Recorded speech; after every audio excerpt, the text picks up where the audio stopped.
ng kalihukan sa Cuyames Festival Culture and the Arts Exhibit nga gipahigayon ni adtong Enero 10 hangtod 15 ning tuiga sa Centro Ayala Mall Activity Center kung diin daghan na nakasaksi sa kaanindot sa mga artworks og obra maestra nga gama sa nagkalilaing designer sa probinsya.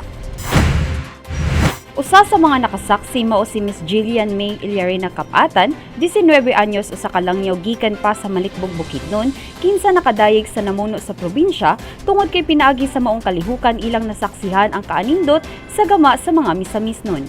So far sa pamumuno ni Governor Bambi, okay siya, and actually kanang all the people is kanang gusto ba yung gidog activities, di ba?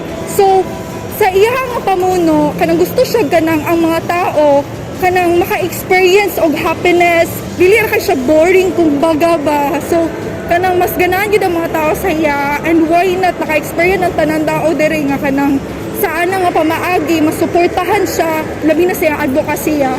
Dugang niini, usa sa nakapadad ni kaniya mao ang golden gown nga ginganlag Beleza de Oro con Beauty of Gold nga gama ni designer stylist Mr. Odilon Simpao, diin mo'y national costume ni Miss Cindy Oviñeta sa diyang misaksi kini sa Binibining Pilipinas pageant.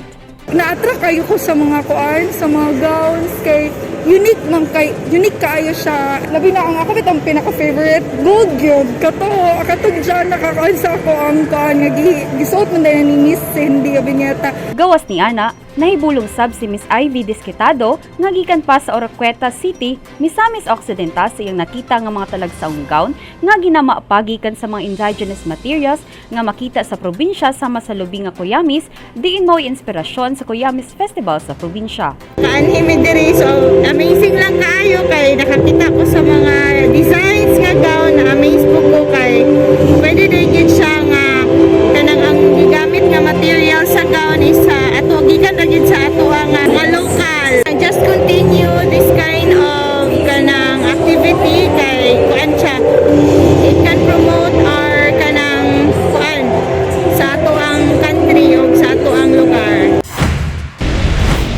Matag tuig sa selebrasyon sa Cuyames Festival, tipik lamang sila Miss Jillian ug Miss Ivy gikan sa daghang mga turista nga adunay maayong impresyon sa kalihukan nga gipahigayon isip kabahin sa kasaulugan sa kapistahan sa probinsya.